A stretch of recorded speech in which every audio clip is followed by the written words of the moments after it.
Okay, now some of these books are neglected and out of print and hard to find, and examples are Brian Geison's The Process and all the books of Denton Welch. And some of the books like Jaws 2 and Nightcomers are listed not for any intrinsic worth, but because they illustrate a literary trend. Jaws 2 is not written by Benchley, but uses the characters from Jaws 1, and Nightcomers retells the Turn of the Screw by Henry James, using James's characters. And actually the whole concept of originality is now, as it were, officially dead. You don't need new ideas or new characters, and if the writer uses sets and characters from another writer, his work will be judged on its own merit. Neither of these two books, incidentally, seem to me successful. Now, some of the books are listed because they contain a few good pages, and a film with 5 good minutes is really a good film. And the list is not complete, and I'm working with Ann Woolman and Larry Fagan and others, and we intend to keep adding to the list. And no doubt I will be adding books during the next 3 lectures. And I hope some of you will suggest books that should be on the list, for one reason or another. And I can remember some good books I read years ago, but have forgotten the name of the book and the writer. And I hope that eventually the book will be sort of a Baedeker's guide to the arts with stars and ratings and inspectors. Now, I notice that the course is listed here as creative writing. Actually, it's creative reading. And when I have taught or attempted to teach creative writing, there is, of course, an implicit assumption that the student can write, that is, put words down on paper.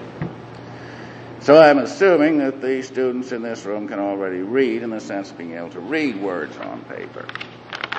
But being able to read creatively, to see what the writer is trying to do and how well he is succeeding, to spot plants and tricks, to devise alternative endings and continuations of the narrative, and to see the characters in other sets. I don't know whether the film Apocalypse Now is out yet. Have any of you seen it? Oh, you have? Really? Where? San Francisco. Yeah.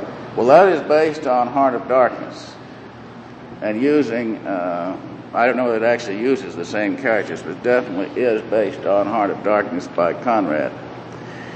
Now, in the early days of the Vietnamese War, they had these CIA men in remote outposts where they maybe had 30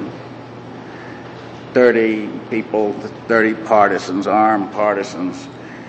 And it was very much a turn-of-the-century situation. These guys out there that had set up a little nucleus of power. And of course, that really ended when the war really got going. So I'd be very interested to see what they could do with that, with Heart of Darkness, and in a modern setting. That is, a modern setting that approximates the setting of Heart of Darkness. And also, you should know when a writer is cheating, and how and why a book does or does not hold your interest, and also the whole matter of what is known as style, which is a very mysterious thing. Well, this involves a lot more than just reading.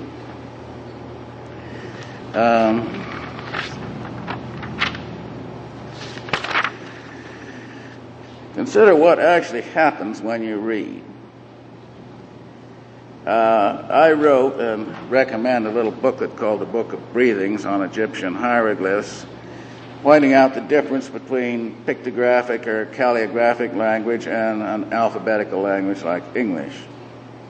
Now, reading an alphabetical language, we tend to lose sight of the fact that the written word is an image, and that written words are images in sequence. Now, if you were reading an Egyptian hieroglyphic text, it's quite clearly evident that you are reading images in sequence. Of course, there are arbitrary elements in Egyptian writing, beginning with an arbitrary alphabet. But and both nouns and verbs regularly contain arbitrary pictures. Here, for example, is the glyph for death, which is a man splitting his own head with an axe. And this is a determinative indicating that the word pertains to death, killing to an enemy. And you may be reminded of any number of self-destructive acts, and biting your lip or spilling drink to a serious accident. But there's another picture in the glyph for death, and that is a horned owl. Now, these arbitrary pictures may be compared to what we call style in writing. They arise in the medium in itself, which must qualify in order to achieve any degree of precision. And style, then, consists of an arbitrary choice of words or images. The writer makes an arbitrary and therefore characteristic choice between two or more words with more or less the same meaning. Let us suppose that Egyptian scribes may each have his characteristic owl, pretentious, mysterious, threatening, whimsical, dejected, stylish, qualifying death.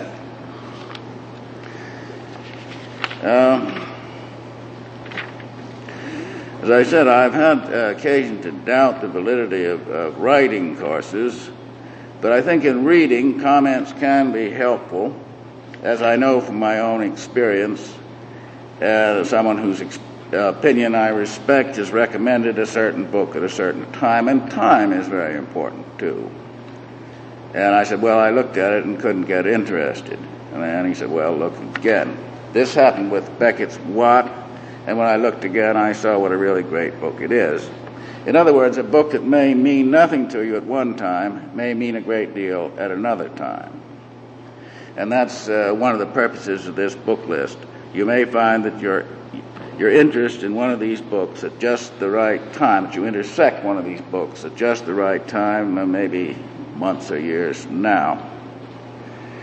And there's another very important factor that may interfere with your appreciation of a book, and that is preconceived standards or expectations. You are looking for something in the book that is not there and lose interest when you don't find it.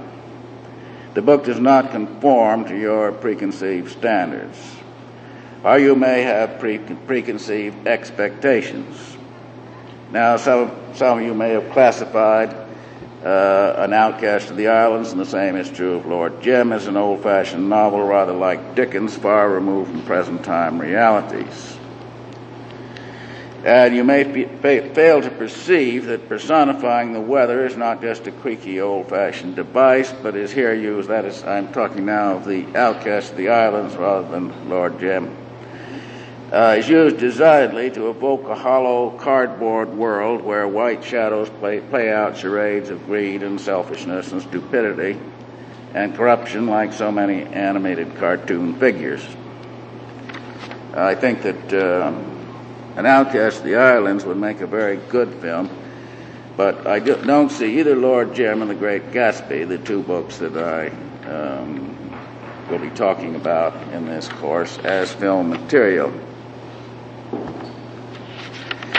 Now, the written word is an image, and when you read words, you are seeing a film, a moving film made up of millions of associations. Just read a paragraph of Conrad. Here you see Almayer leaning on the rail of his porch looking at the river.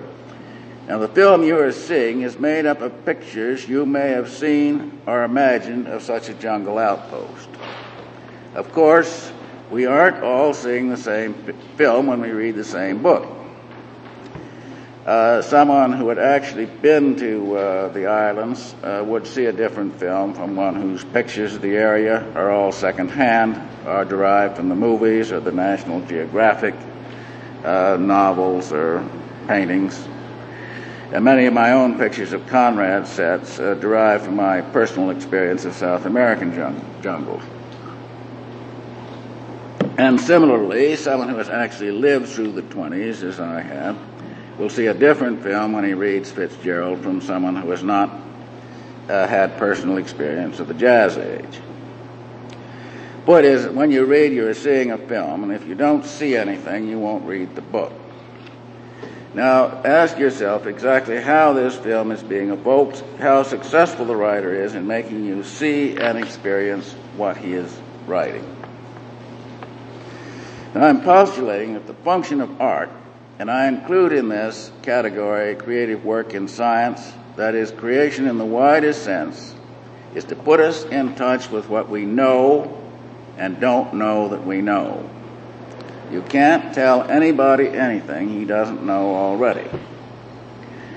For example, in the Middle Ages, people living on the seacoast knew the earth was round.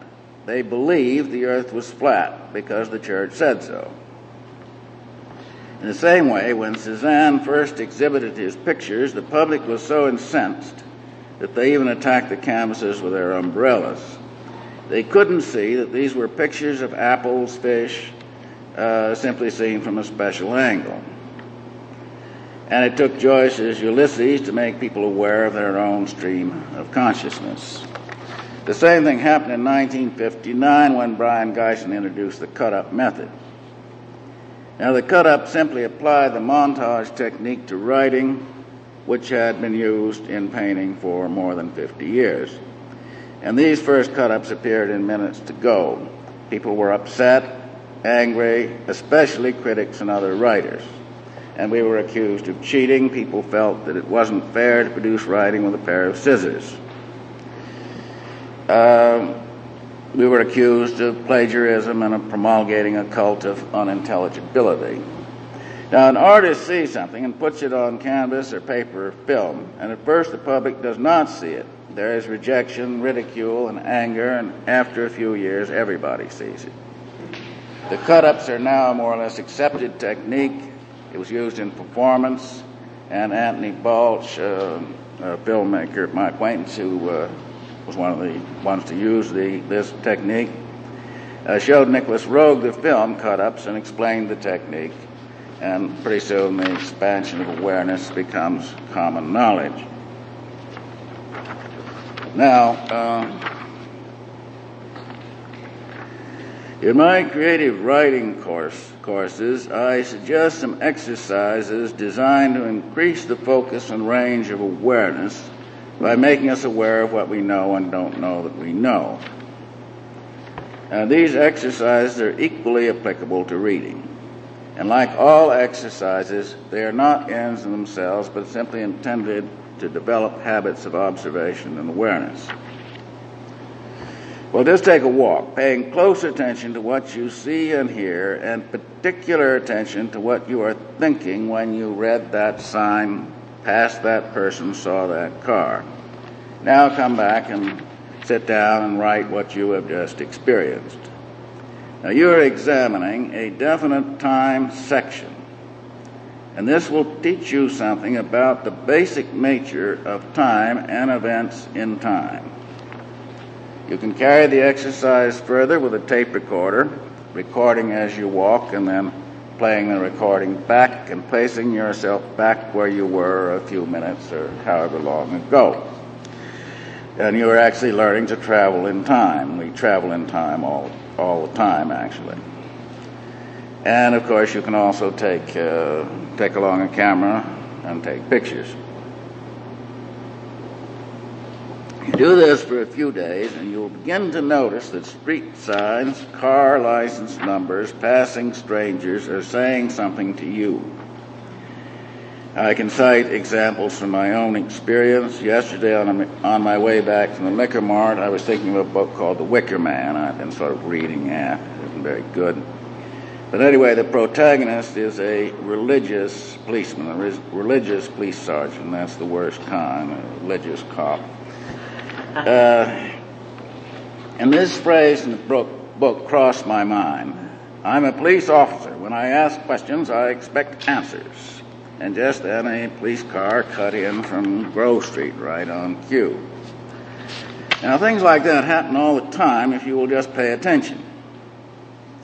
And some people get very paranoid on this exercise. I remember one of my students saying, everything seems to mean something. Well, I said, everything does mean something. And you will notice that people seem to recur like they were on a conveyor belt. Isn't that the man I just saw in the grocery store, and there he is again and again? No, he's not following you. He's just in the same groove as you are. I recall in New York, I was up at 72nd Street, way out of my neighborhood. I lived downtown below Canal on Franklin Street at the time. So I decided to stop in a grocery store and buy a few things that I needed. In the store, I noticed a young man, and our eyes met, and we saw each other. When I got on the subway, he was sitting opposite me. And I thought, I bet he gets off at Franklin Street, and he did. Now, this is synchronicity. There's no cause and effect there. We were both at the same place at the same time for the same reason. I mean, well, we weren't there for the same reason, but we both had the same idea that since we're here, might as well pick up a few groceries. Now, this happens all the time, but you won't notice it unless you see him or her the first time. Another exercise I learned from a mafia don in Columbus, Ohio. See everybody on the street before he look at you. Well, if you do this, you see everyone before they see you. As a rule, they won't see you. You achieve a sort of invisibility, and then someone will see you. Now, notice that person. I recall I was doing this exercise, and on the subway, a Chinese looked up and saw me.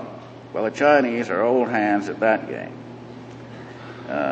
You notice, you take laundry into a Chinese laundry, and you go there once, and he'll remember you, and he'll remember the color of your laundry bag. You can go into a wash shop, man, and 10 times, 20 times, they still won't. They just still don't notice you. Thinking about something else. Now, here's another exercise. See yourself as a bodyguard, maybe one of de Gaulle's bodyguards. Instead of looking straight ahead, you're looking out to the sides, into doorways, into shop windows, and up at windows and roofs. You are literally expanding your field of observation and awareness from straight ahead and more or less on one level, out to the sides and up and down. Actually, few people look up while they're walking, and also look down, of course, into basement windows. Now, to apply these exercises to reading, you're examining a section of time, and of course a novel is a section of time. And if it's a good novel, you will find that certain basic considerations about time and events in time is reflected. That is, well, you might call them laws of life. And here is one of the most important basic facts. Lightning always strikes twice in the same place. If you meet one rude clerk, that is a warning that you will meet another. The first time gives you a warning or notice of repetition, and that will apply to good events or bad events. Good days and bad days. Any event will tend to reproduce similar events because events come in series. And that is the only law of gambling that has any validity, that winning and losing come in streaks. So the only law of gambling is double up when you're winning and quit when you're losing. Now, just as people recur in your field of vision, the exercise, this happens just as people will reoccur in your field of vision, so events will reproduce themselves. The exercise teaches you some of the laws of repetition, recurrence, and synchronicity. If you don't see it the first time, you will miss the second time. You'll miss it the second time.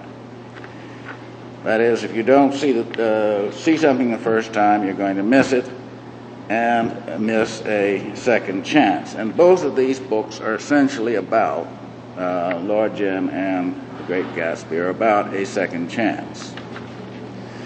Last year, I applied these exercises and considerations to a book by Stephen King called The Shining. How many of you have read it? Yeah. Well, in this book, there's a warning of future events which takes the form of a word seen in the mirror, that is, backwards. And the word was red room. Well, how many of you immediately saw that this is murder spelled backwards? No? Well, it took me 3 days, I'm ashamed to say. Now, hold the word Patna up to the mirror. How many of you, by the way, have read Lord Jim? Oh, very good.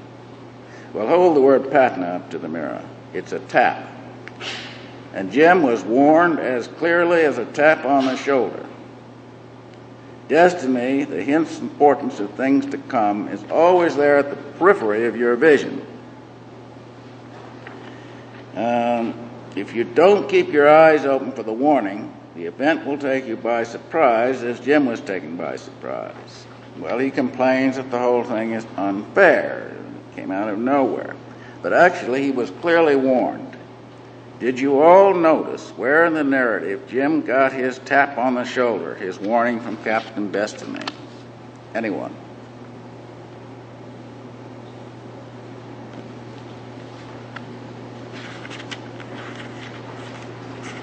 Well, here it is, right.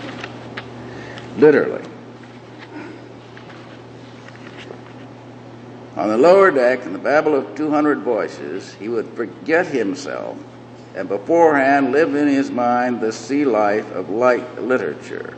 He saw himself saving people from sinking ships, cutting away masts in a hurricane, swimming through a surf with a line, and so forth, confronting savages on tropical shores. And then something happens.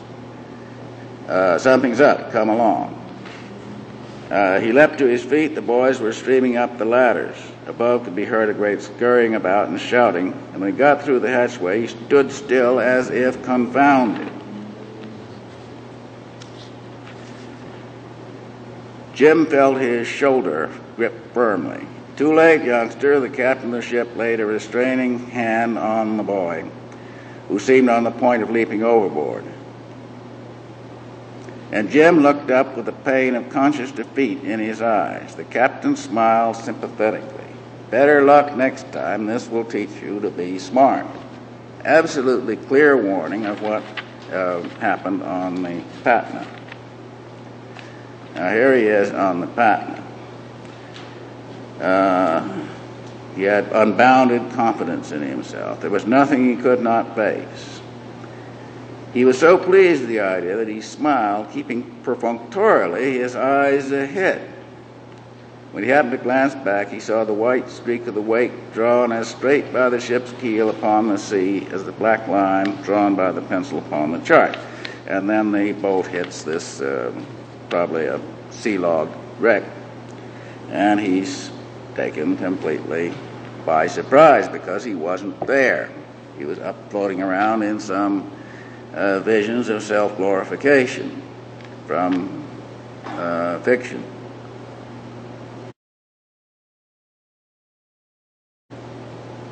He very much needed training in awareness, seminar in Vipassana, being there.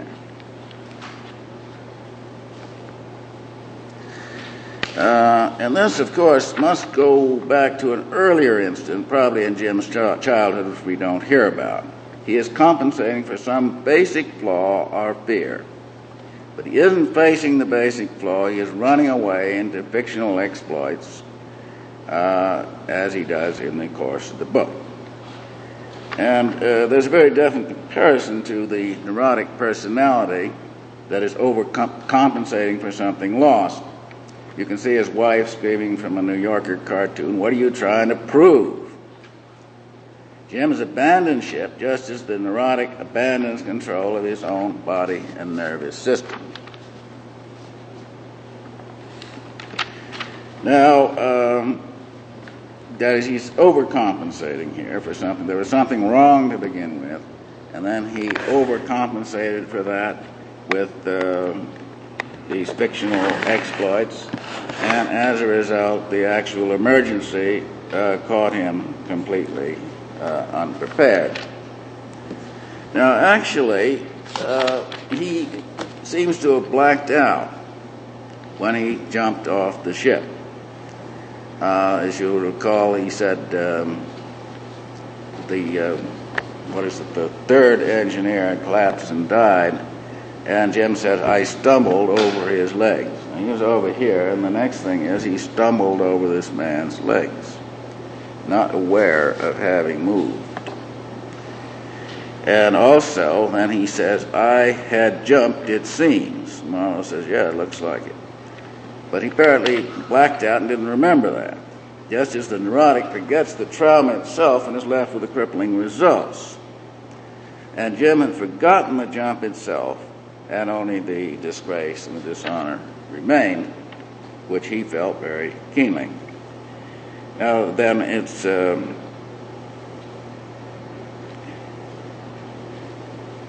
we don't know the basic fear in Jim's case. It apparently wasn't the fear of death or the fear of drowning, and we must just look for any clues. One is no time to prepare himself. There's always a moment. Say the soldier's afraid, then he pulls himself together, but if there's no time, then he may not be able to pull himself together, and for Jim there wasn't any time. So something he can never forget then becomes something he can never remember, and that is at bottom the same thing.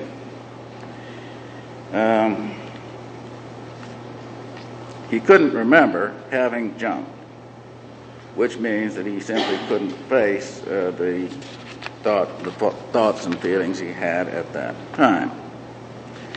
Now, he could have made, of course, to the court a simple statement. Well, we thought, and any seaman would have thought, the boat would go down in a matter of minutes. There was no time to save the passengers, and no possibility even. So we cut the boats loose and saved ourselves, and that's it. Or he could have electrified the inquiry board. After all, it was only gooks, a bunch of prayer mule and Allah freaks. Take your certificate and shove it and give them the finger and walk out. But Jim was incapable of that. Just as the condemned man in most cases goes quietly to his death instead of articulating some memorable bit of insolence. And that would have been quite a different story and quite a different character. As it is, in Lord Jim, he fulfills an incredibly fragile and romantic destiny, rather like the odor eaters in Tibetan mythology. The cities of the odor eaters are fantastically shaped clouds which dissolve in rain and vanish, very much like the mansion of the great Gatsby and Jim's Batusin. Now, Gatsby is no less romantic, but he's a hell of a lot tougher than Jim. I'll go into that in more detail. But in any case, such destinies no longer exist. They are a natural resource, and we may blame both Jim and Gatsby for perhaps using up more than their share. As Gatsby in the last pages speaks of the last and greatest of human dreams. And both Gatsby and Jim only exist in the prose of the writer, which is one reason why a fictional character is completely seen through the eyes of the narrator, Captain Marlowe. Now, there's a gap between Gatsby's rather absurd fake gentleman, all this old sports stuff, and the actual Gatsby that is never, Fitzgerald really doesn't go into this at all. You see, Gatsby was not only in illegal business, but he must have been very good at it. I mean, you're not playing in the league of someone who fixed the World Series without being pretty good.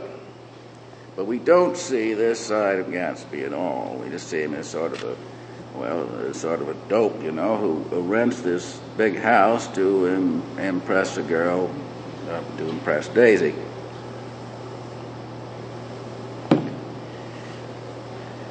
So Jim remains under a cloud. We never quite see him. And Gatsby remains rather inane and almost stupid on the surface, And there's just occasional glimpse of a Gatsby who was very shrewd and very competent indeed. But he is not like Wolfsheim, immediately recognizable. You see, Wolfsheim is paid for his success with the outward marks of his trade, just like the skipper in Lord Jim. One look tells you all you need to know. As Marlowe said, I could imagine the type of people, he was talking about the skipper, with whom he was acquainted. And one look at Wolfsheim and you can see the shady deals, the World Series figs, black markets, hired killers, and so on. So both Gatsby and Lord Jim are romantic heroes.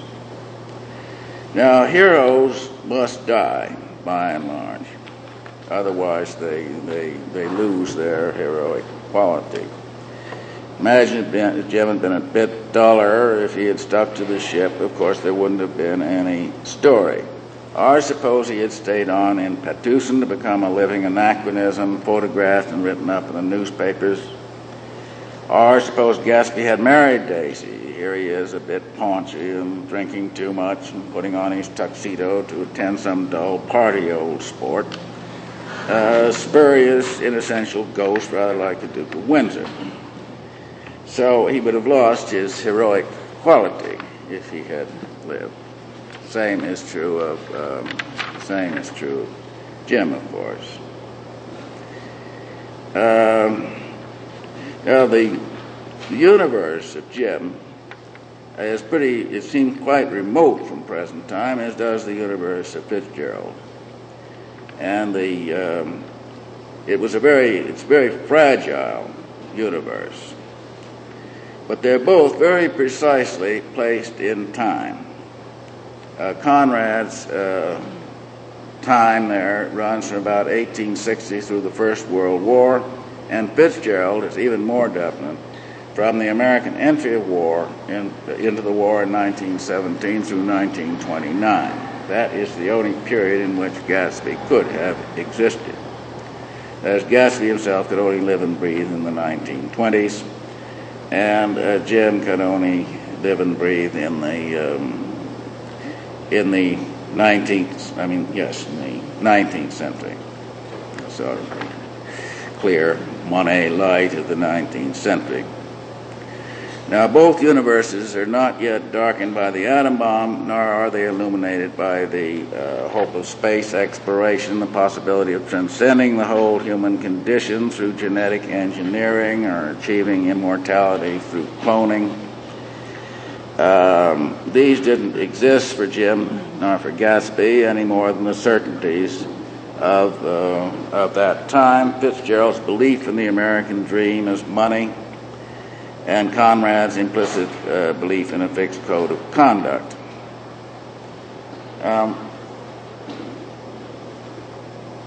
Both Gatsby and Lord Jim, on closer inspection, they're both very romantic and very much dreamers. They have a very definite dream, but this dream begins to look pretty shabby indeed. The American dream looks like a 1920 party, and the 19th century dream of Lord Jim, the distinction of being white and so on, all the old colonial values, and this time it appears pretty thin. Now, if these universes are brighter than our universe, they are also more limited, and they are both time-bound.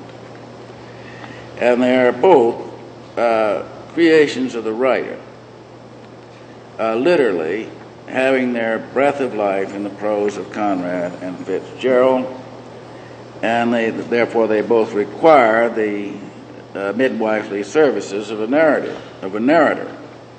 Now, this phrase, "he was one of us," is quite mysterious. What does this mean? Does it mean simply that he was a likely lad to leave in charge of the deck? I think this is too superficial, though his appearance is the immediate manifestation of his being one of us, whoever we are. Clear blue eyes and blonde hair, and so on. One wonders if there's a reference here to homosexuality, and of course the letter of the bachelor who takes Jim on as just Jim's job for a while is certainly the letter of a snippy old queen, if I ever heard one. Let's see if I can put my hands on that.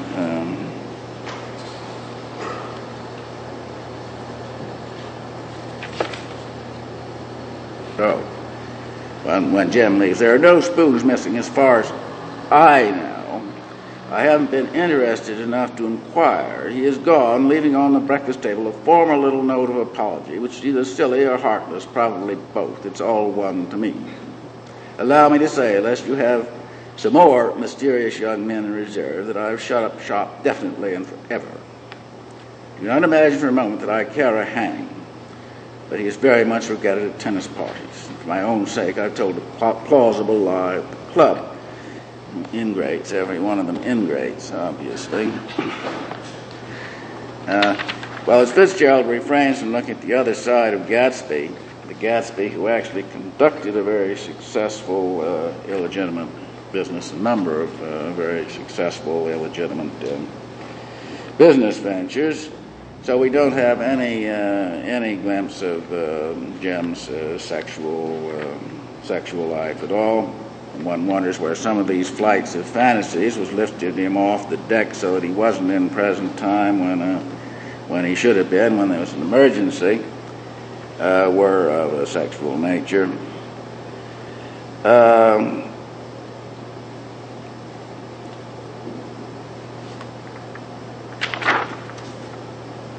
Now, they were both and completely creations of the writer, of the narrator. And they don't have any existence, a reality apart from that. And to me, there is something highly unconvincing about the last section of Lord Jim, and also the same is true to some extent with Great Gatsby. I mean, this Gentleman Brown, this character, Gentleman Brown, never comes alive at all. He is as much a paper character as Jim, but not being loved by the writer, he has less space and less credibility. If anything, I wonder if he wasn't perhaps patterned on the actual John Brown, because he sounds very much like that. You can see him with a Kansas twister behind him, as like some harsh and bloody prophet. And indeed, he's extremely self-righteous. But where exactly does he relate to Jim? I mean, he really seems to come out of nowhere, like there's no relation between them. Of course, he's got the relation with the skipper and the other people who were on the boat. They were literally all in the same boat. But where does this Gentleman Brown come from? Well, possibly he comes from Jim's early readings, because he's a typical villainous character. And I think that maybe Jim read about him somewhere. Now, both Lord Jim and Great Gatsby are essentially about a second chance. I think Carraway says to Gatsby, you can't repeat the past, and he said, but of course you can.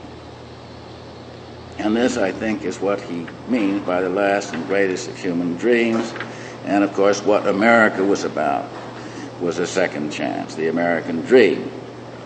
But of course, if Fitzgerald lived on another into the 60s, he could not have maintained this dream any longer. It's just no longer tenable. But they are both Jim and Gatsby are very definitely time-bound and only exist at a certain time. Gatsby was a product of the 1920s, of Prohibition, and Lord Jim of the turn of the century and the position of the white man in the colonial world.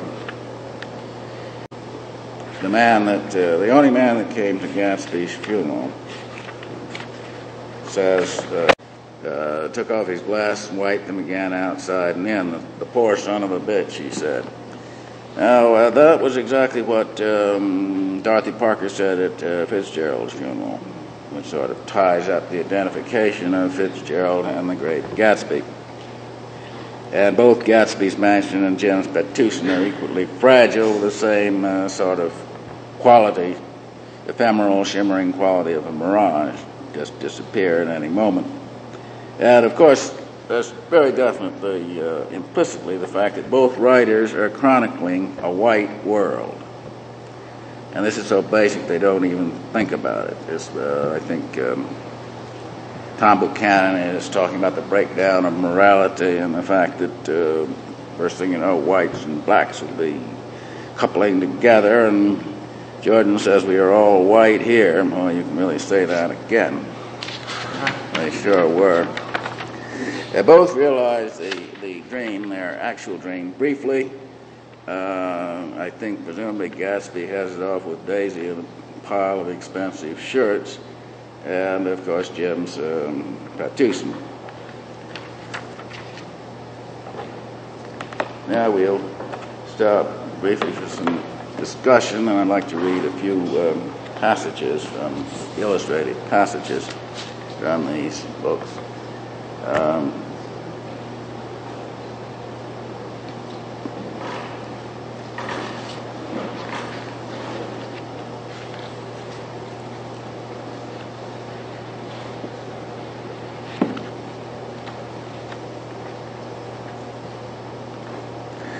There really are so many parallels here that I'm sure that Fitzgerald must have read Lord Jim, and certainly was influenced by it. And there's a great deal of similarity there. Both these very improbable romantic heroes.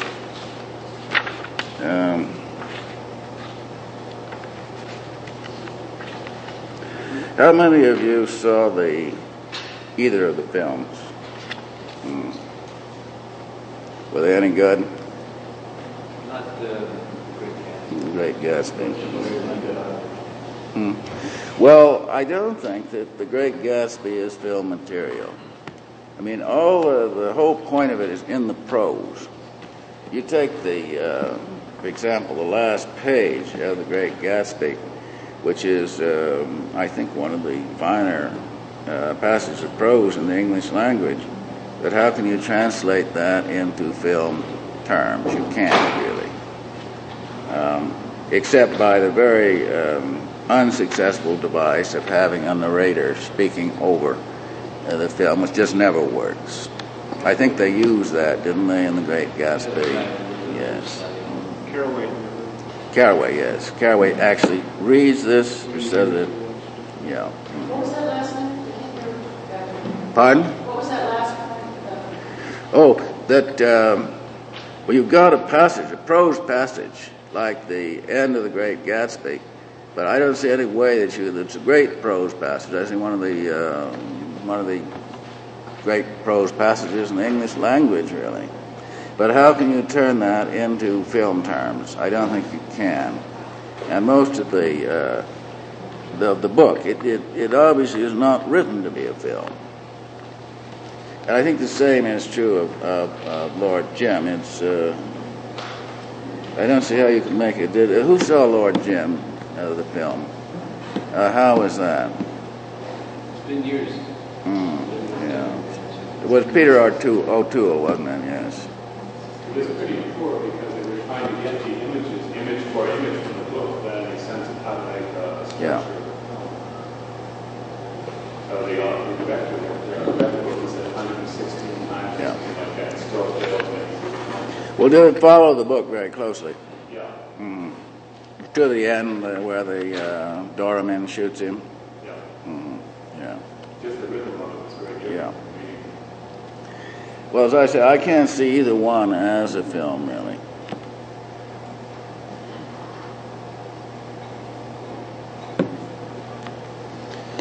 But I believe I said at one time that the dialogue in The Great Gatsby is very wooden and stilted, but not altogether true. There's some very sharp dialogue, particularly from Tom Buchanan, who is a very clearly drawn, very limited character, particularly the party in the flat of Wilson's wife. There's some quite funny exchanges there. And I don't know, I think that the dialogue is pretty good, but the end, the whole bit of Wilson shooting Gatsby, I just feel it was very much hard to believe. And the same I think is true of the end of Lord Jim. It just doesn't really convince one. I know that when I got to the end, or to the near the end, where Jim really begins to fuck up, that I found it very difficult to read on. Now, of course, he fucked up in many ways. Obviously, he didn't know anything about power, the exercise of power. The first thing he should have done when he took over was to kill Cornelius and the Raja.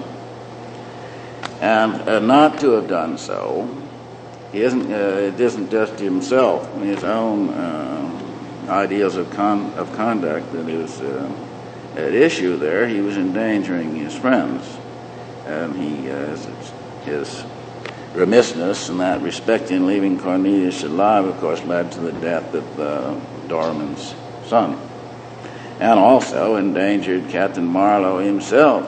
He had Marlowe drinking the Raja's coffee. Well, this shouldn't have happened. So he definitely didn't follow through at all. And the Gatsby thing, the Wilson just coming in there, just seems not to have any sort of validity. It's talking about parallels between the books. There's the last glimpse that Carraway has of Gatsby. His gorgeous pink rag of a suit made a bright spot of color against the white steps. And then here in Lord Jim, the last, Marlowe's last glimpse of Jim was in his white suit, a speck of white. And then, see if I can find that passage. But it is so strikingly similar that I'm sure that Fitzgerald must have read Lord Jim and was unconsciously or consciously modeling his narrative on that. Yeah, here it is. The twilight was ebbing fast from the sky above his head. The strip of fan had sunk already under his feet. He himself appeared no bigger than a child, and only a speck, a tiny white speck that seemed to catch all the light left in a darkened world, and suddenly I lost him. It's really strikingly similar, those two passages, the last glimpse that the narrator has of the protagonist.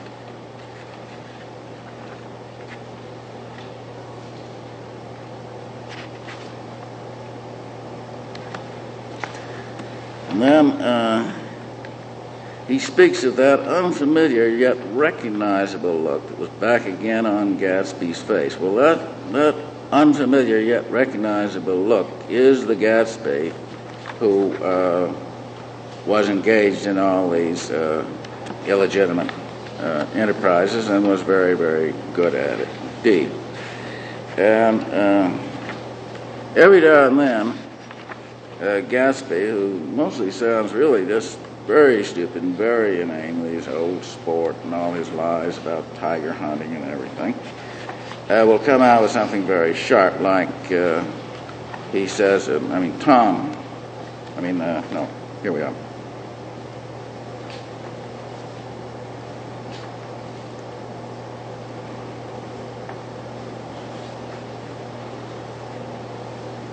Here we are. Yeah. This is, they're all over at Tom Buchanan's, and Tom is about to attack Gatsby, of course. Gatsby turned to me, Richard, I can't say anything in his household sport. She's got an indiscreet voice, I remarked. It's full of, I hesitated. Her voice is full of money, he said suddenly. Exactly. I never understood before it was full of money. That was the inexhaustible charm that rose and fell in it, the jingle of it, the cymbal song of it. High in a white palace, the king's daughter, the golden girl.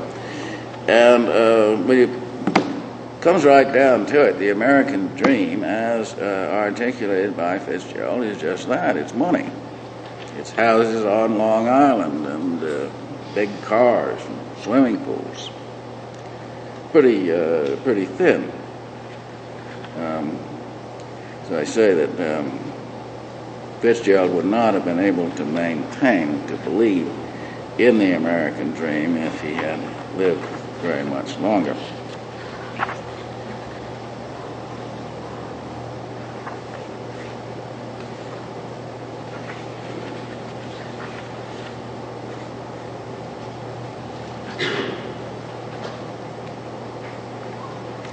Well, have some questions and discussion on these books.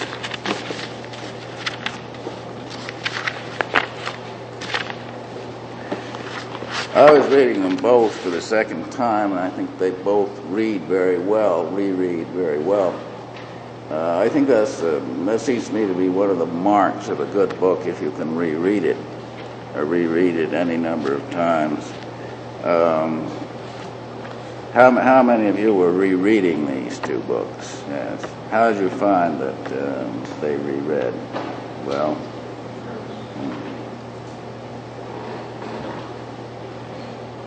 I think you have to read words in twice. you really do.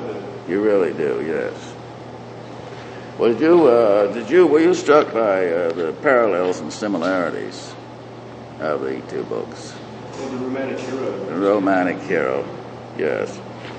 And well, of course, the whole matter of the dream. For example, here it says of Gatsby, he invented just the sort of J. Gatsby that a 17-year-old boy would be likely to invent, and to this conception he was faithful to the end. We're not quite as clear as to just what Jim's standards of conduct are, or what his dream is. It's not, of course, as definite as Gatsby's. Gatsby had something very definite that he wanted, and Jim didn't, apparently. And actually, of course, his final denouement of Lord Jim seems to me it's rather pointless. There was really no point in his going back and getting shot that I can see. Except that he, for some reason, as Conrad says, of course, that he was under a cloud, really, that you never really find out what motivates him.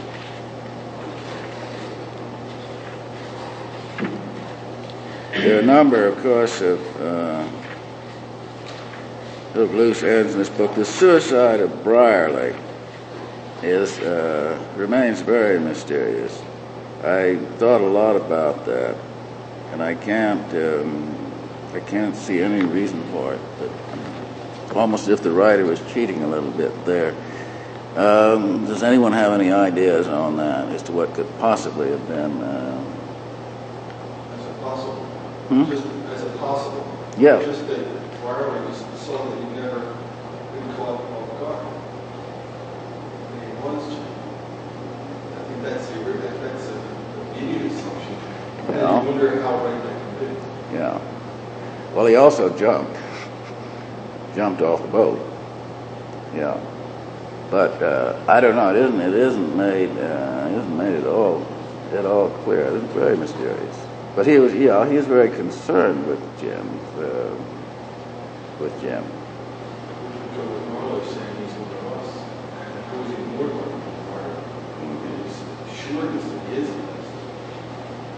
Yeah.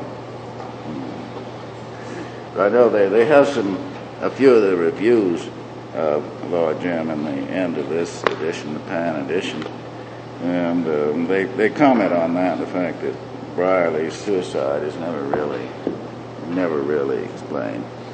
And of course, there's another, people said that no one could have talked that long, that Marlowe as representative is actually narrating all this. I don't think that's necessary. I don't think it's necessary to think in those terms, that he was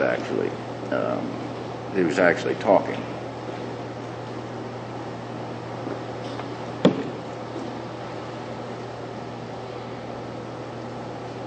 Do you think Fitzgerald intended for Gatsby to die?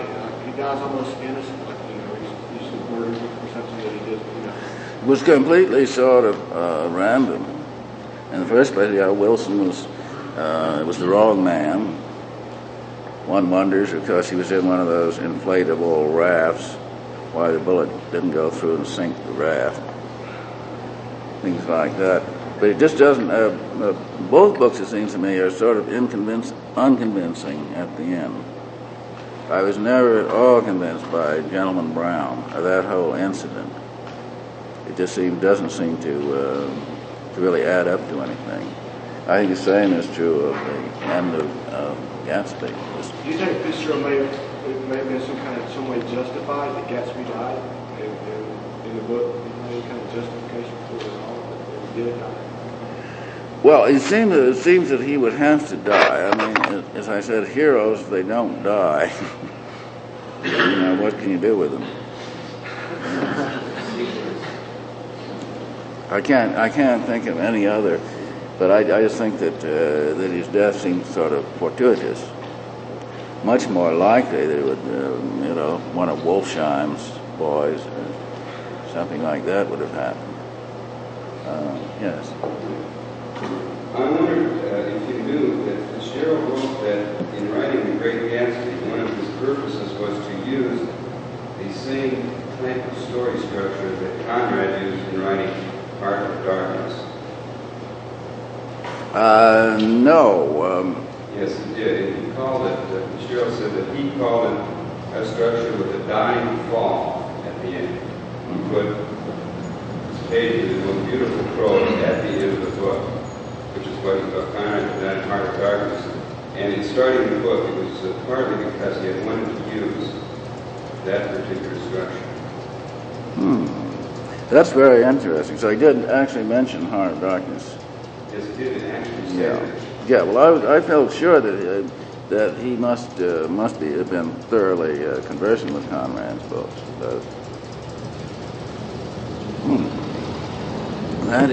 That's very interesting. No, I didn't know that. What did he mean exactly by dying fall? That was just his phrase that he used, and he explained this in saying he suggested to Ernest Hemingway to use, when Hemingway couldn't find an ending to The Sun Also Rises. I think what he meant was that it was not an ending in the conventional sense of ending at that time where things ended. It ended, but then it went on and on, like the hero dies. But it goes on, and it was that part after the hero dies that he called the dying fall that he found unusual. And that's what gave him the hint for this Gatsby structure. And he did state specifically that he was awakened to that and Heart of Darkness. But he meant then by a dying fall something that somebody said after.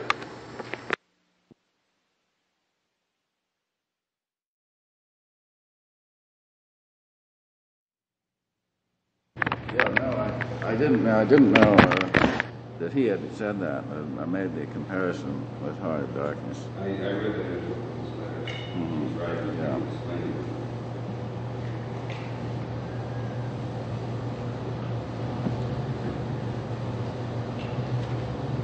In your lecture, you said both men were dreamers. Both men, come on. Both men what? Both Jim and Gatsby were dreamers. In the beginning of your lecture, you were talking about synchronization of all things happening. Synchronicity. No cause and effect in a sense. And I think Gentleman Brown and Wilson have the same tendency within the novel. And I think, at least in seeing my inquiries, They do indeed. They seem like, well, they have quite a lot in common. They both seem to just sort of come out of nowhere. Very much so. And dreams, in a sense, are an expansion of awareness. Oh, and And the characters undoubtedly. taking on their dream, they move away from cause and effect. And I find that, I don't know, I didn't find the same disjointedness in Jim's giving up his life for his dream. And I mean, I thought it was an extension, in a sense. It was just another step in existing in the dream itself. Yeah, of course. It And was. he's not leaving town. He's saying, no, there's no Yeah. way I can do right now. Even after seeing maybe Daisy fluttering between Tom and he in the apartment that one afternoon, he was so firmly in his dream that he says, no, of course, I'm going to stay here. I mean, how could I live at this point after Nick asks him, aren't you going to leave town? Maybe you should get away. Yeah. And I find that the characters who just show up, the cause theory, the cause and effect they're finding isn't that important, but it's just the fact that Gatsby is there waiting. Yeah. And I don't know, I just found that to work out, and there isn't that much control. Jim didn't have the control, you don't really have control over your dreams. He didn't have the control not to go to them. That's true, of course. Of course, Gatsby had no reason to fear anything from the knowledge. He didn't know that this was happening. He didn't know that nothing about Wilson's out to get him with a gun. Whereas, of course, Jim did know.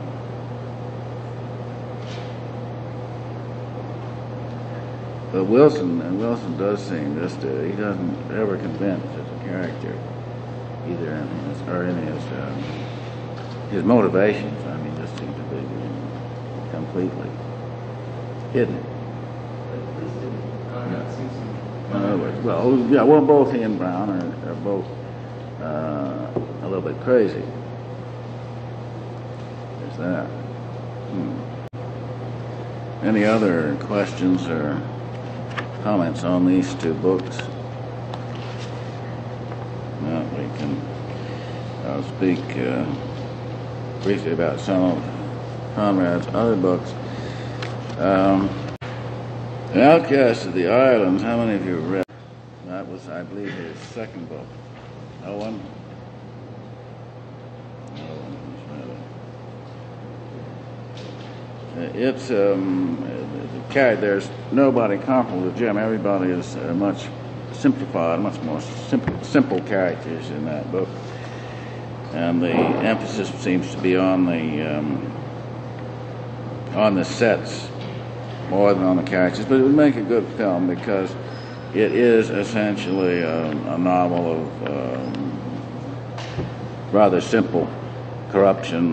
This character Williams falls in love with this girl, which completely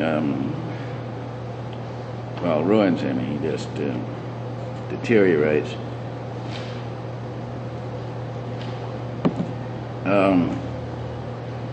Under Western Eyes, how many of you have read that by Conrad, Under Western Eyes? Yes.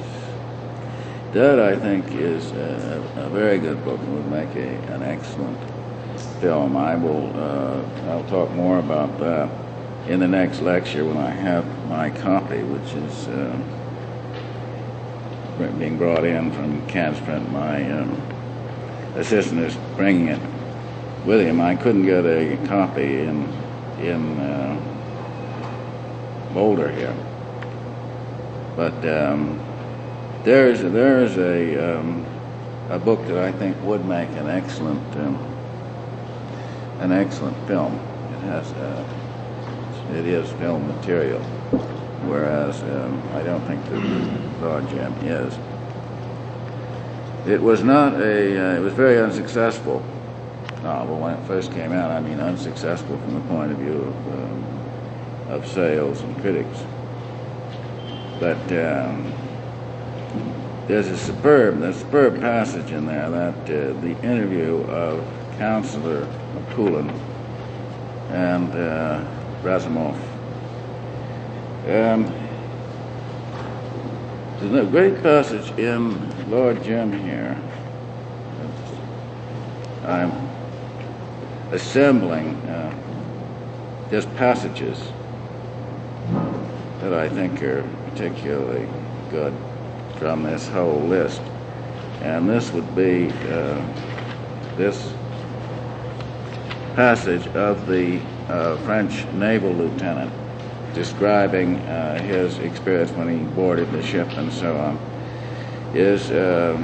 would be certainly one of those passages. Let me find that. Oh,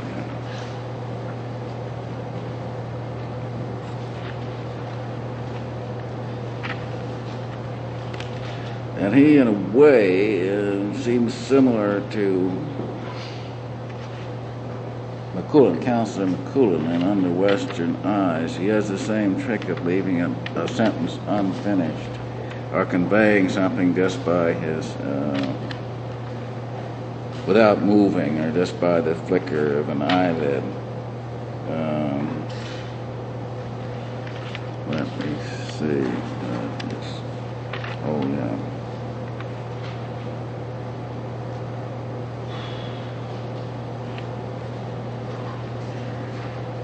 Oh. Said, because, mind you, all the time of towing, see, this is the French gunboat that found the Patna, which didn't sink, and towed it ashore. All the time of towing, we had 2 quartermasters stationed with axes by the hawsers to cut us clear of our tow in case she, and he fluttered downward his heavy eyelids, making his meaning as plain as possible. Counselor McCullen has that same trick of leaving a sentence unfinished, just sort of looking down for a moment. This is it's just a extremely fine passage with the French, the translations of the French, and the way that he puts his finger on the essence of this affair. Says, that is it.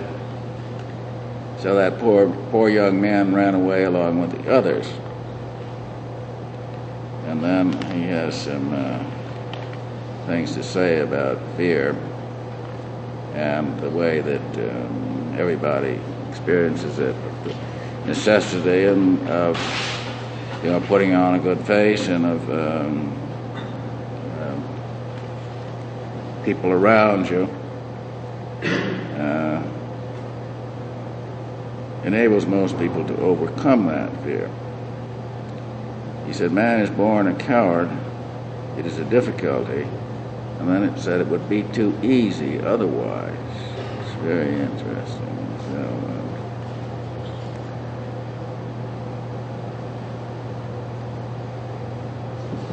but habit, necessity, in the eyes of others. And then Marlowe says, that young man, you'll observe, had none of these inducements, at least at the moment, that he was completely alone. And the skipper and the other officers were busy trying to launch the boat. There's some very funny passages in this, actually, particularly when let's see, there's the third engineer and the second engineer and the chief and the skipper all trying to launch this boat. And they're having all sorts of difficulties, and the skipper refuses to get under the ship to try to get it loose. He says, I am too thick. And then the second engineer has to go down and get a hammer, and they finally do get the boat off. And there's also the scenes in the boat are really quite funny. It's not generally considered to be a funny book, but I think it is in those. Those sections are very funny indeed. And there are also some quite funny sections in The Great Gatsby, mostly those involving Buchanan, that is the party and some of his dinner talk. Buchanan himself is quite a comic character. He wouldn't think of himself in those terms.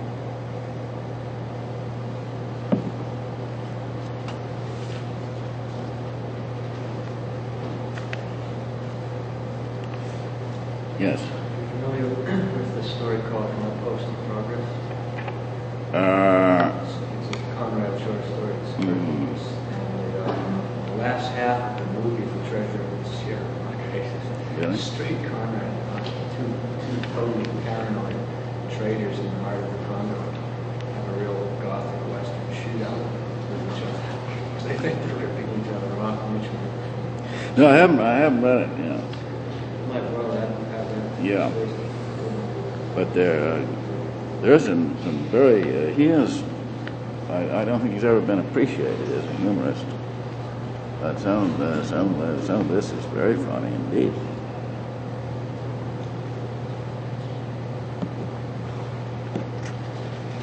Have any of you read any Denton Wells? That's he's out of print. I think there are some of these books are in the library here. Pardon? Yeah. Mhm. But he is very I think extremely good writer. I'm trying to get him back in print. Some of the books on this list have just recently come back into print, like The Sheltering Sky by Paul Bowles, put out by Echo Press. And that's I think it was out of print when I made the list last year, and it's now back in print. And also Jane Bowles' complete works have been reissued by Echo Press under the title My Sister's Hand in Mine. I'll have something to say about her. She's a very funny writer indeed. How many of you have read any of Jane Bowles? I'll be talking about Jane Bowles next time, and also Denton Wells.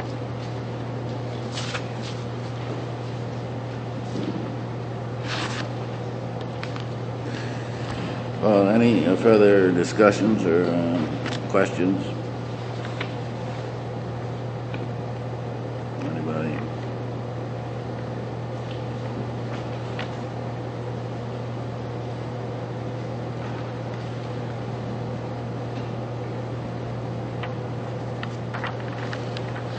And also, if anyone has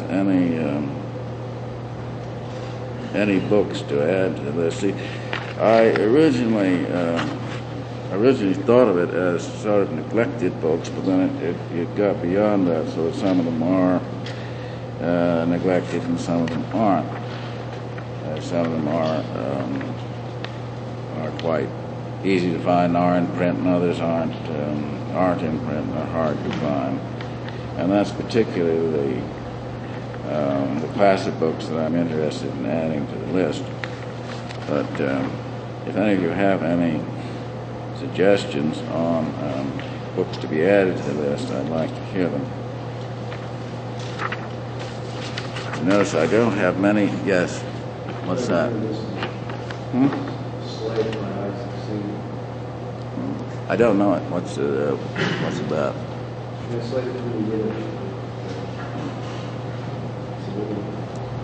Well, by all means, put it down. I don't have many science fiction books on here because that seems to me a very difficult genre. There are very few science fiction books, I think, that convince you that it ever happened anywhere, or ever could have happened anywhere. And again, another extremely difficult genre is ghost stories. They're just very, very few that convince. I know I got down here A Short Trip Home by Fitzgerald. Now that seems to get left out of most of the anthologies, and it's one of the best ghost stories in the English language. I think it was the only ghost story that he wrote. How many of you read that story, A Short Trip Home? No, none of you. It's hard to find. It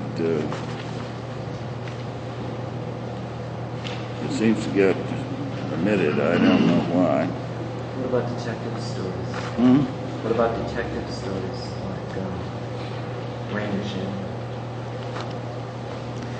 Well, of course, Raymond. Yes. Well, Raymond Chandler could be definitely on the list. Of course, He was essentially dealing in mythology. It has nothing to do with reality. And he wasn't. He was. Well, really, he's very much in the same line as Dashiell Hammett. A mythological detective story. Yeah, I should have some detective stories on the list. Although I've never been on. I've never liked this sort of Agatha Christie. The Van Dyne, the straight whodunit.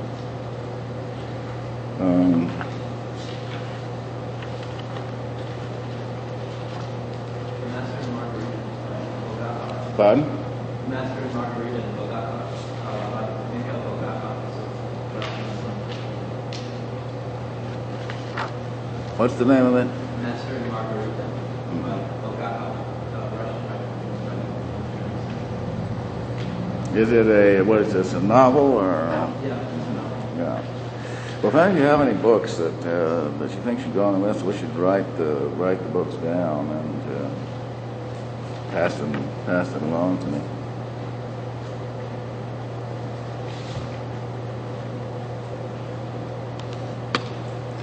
I've got the Treasure of Sierra Madre on here. Now that it's sort of axiomatic that good films are not made from good books. The Treasure of the Sierra Madre, I think, was a much better film than it was a book. Because I read the book after seeing the film, and I found the book quite a disappointment. It didn't have the punch that the film had at all. I was trying to think of a case of a really good book that had been made into a good movie, and I can't think of one right offhand. Can you? What do you think of Of who? Women in Love? Women in Love. Oh, that was D.H. Lawrence. I didn't see it. Slaughterhouse Five was pretty good. Slaughterhouse Five was a pretty good movie version of the book. What movie? Slaughterhouse Five. Oh, Slaughterhouse 5, yeah. Mm-hmm. Was it a good movie or was it a good movie? And the book. How about the book? I enjoyed it. Good book. Did you ever see Blow Up with Julio Cortázar? Yes. Pretty obscure film. Yeah. Good film. Yeah. Good film. Was it a good book? Yes, excellent story. I think that they made a film of both The Heart is a Lonely Hunter. I know they made a film of that by Carson McCullers.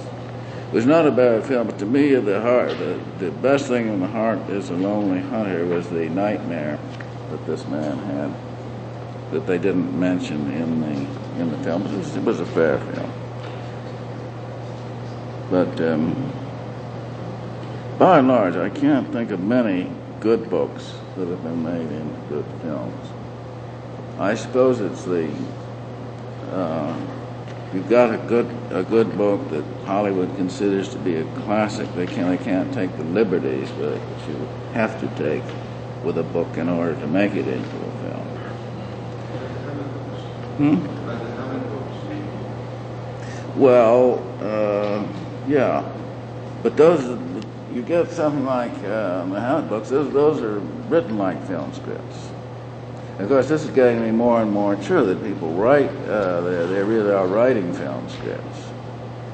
I mean, you take a book like Jaws, which is, of course, nothing very special, but it's written as a film script. Any competent film script writer could turn that book into a film script in a week. And that's true of many books that are written now. You see, with someone like Fitzgerald, he had obviously no idea of a film when he wrote this book. It just doesn't work. And then you have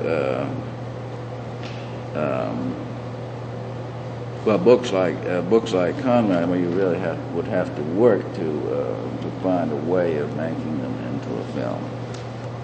So I say I can see an Outcast of the Islands, and I can see Under Western Eyes as films. but not Lord Jim, not really.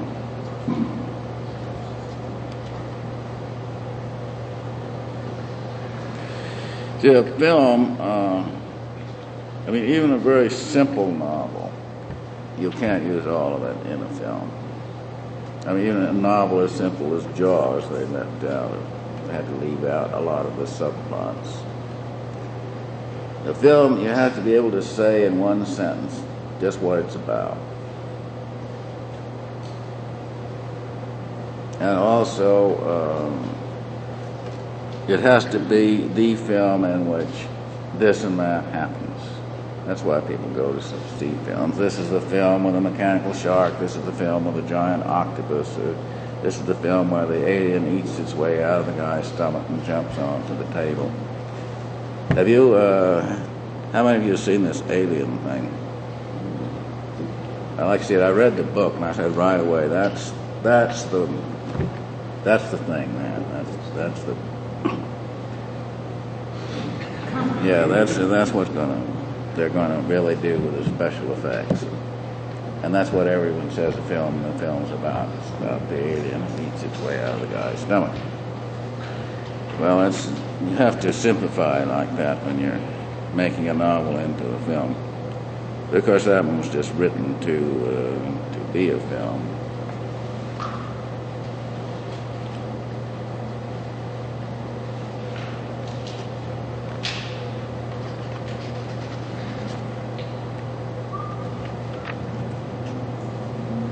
Well, any further questions? Yes. I was wondering about in your own work, you decided to do that film script of the Blade Runner. Is that to sharpen? Well, that is written as a film script, but it isn't a film script at all. I mean, if you look at it, I mean, it would have to be $100 million spectacular. You'd have to tear down New York. I hadn't read the original, so I didn't know what the relationship was. No. It really, that is just as a form that I use there, but it really is not practical as a film at all. Nor was meant to be so. Did you write that in order to sharpen certain things you found? No, it's just a form. Like I did the same thing with the last words of Dutch Schultz, which really isn't a film script. I mean, it's not a practical film script. No, it isn't meant to be. Is Junkie still going to Well, I don't know.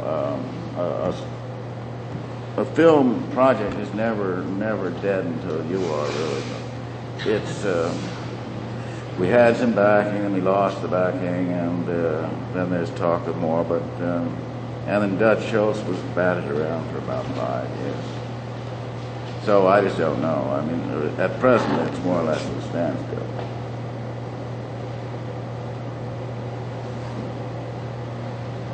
There is still. I doubt it very much. I don't think of it as really being film material.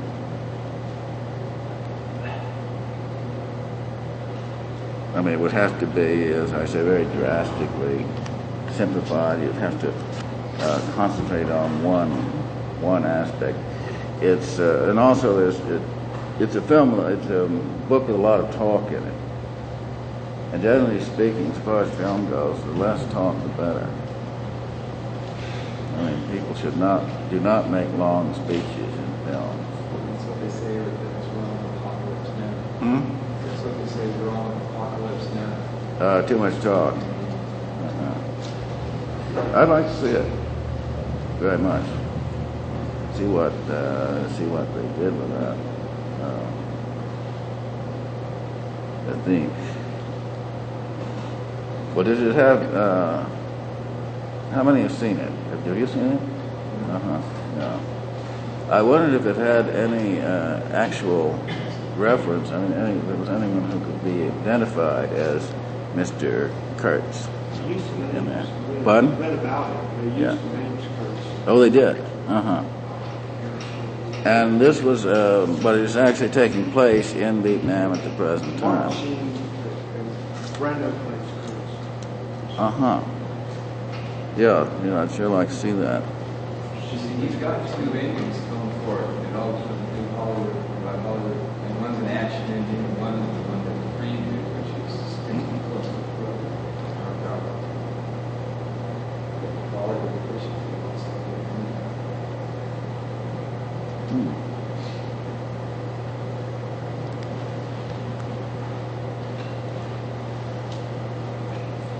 Any, yeah.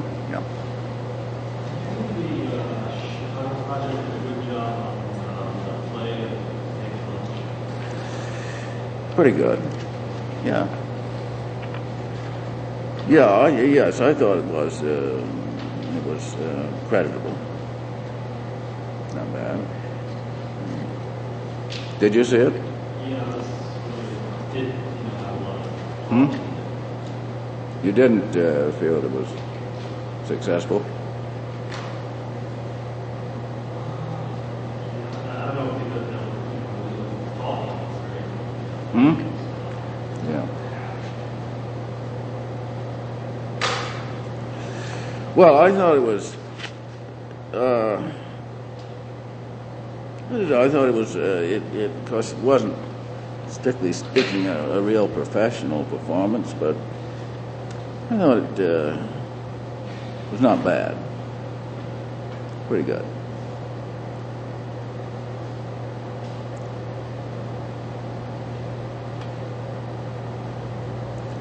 Any further questions? What do you think of all these codes in Lord Jim, like, he's living by this kind of unexplained code, and then at the end he is killed kind of by the natives code, and Brierly's suicide, that's kind of a code. I've been kind of wondering what Conrad was thinking when he put all these open-ended codes of conduct into the book. Yeah, well, he says faith in a fixed code of conduct. Now, this seems, of course, very remote from the present time, this sort of Victorian codes of conduct. And, of course, the specific codes that refer to seamen. That is, Brierly says a decent man wouldn't behave like that to a cargo of old rags in bales that he had violated. But I think that it goes beyond that. I don't feel that Conrad is really talking so much about anything as simple as a fixed code of conduct. That is, a seaman, captain sticking to the ship and all that sort of thing, which, as I say, does seem awfully remote. And next, as I like to talk about the whole concept of the anti-hero, that is the rejection of any fixed code of conduct that you find in picaresque novels like The Unfortunate Traveler and Céline's Journey to the End of the Night. But very much, the whole concept of the hero is very much out of date now. Do you think it's just kind of illustrating the futility of all of those? I mean, none of them really worked, Well, there are moments. They may have worked at one time and they don't work now. I think we're very much disillusioned with fixed codes of conduct.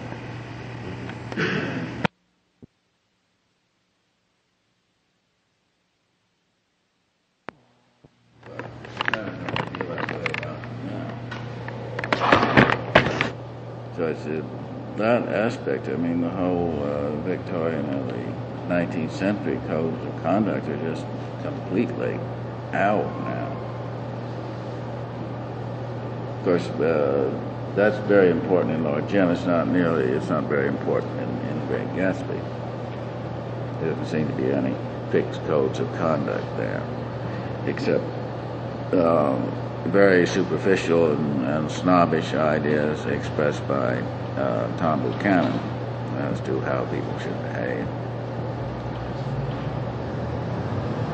And as I say, as to how seriously Conrad himself took these codes, it's difficult to say.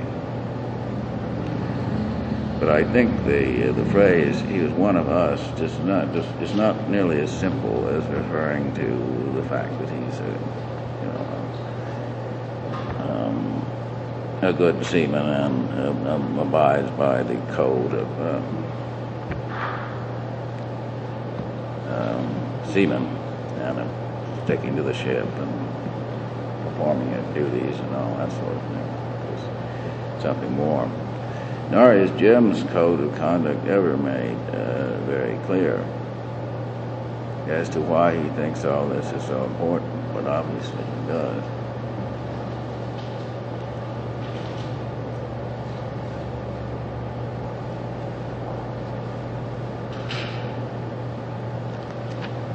Any further questions? Not, I think we'll disband this evening. Pardon?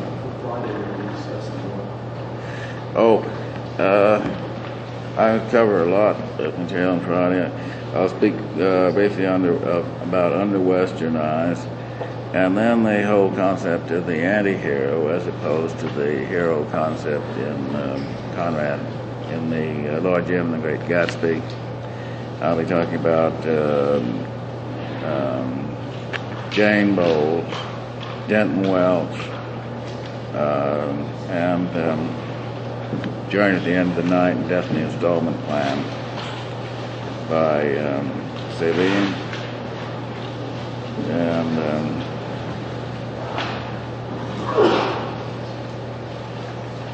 then on Monday I want to go through this whole list and comment on the reasons for all these books being on the list.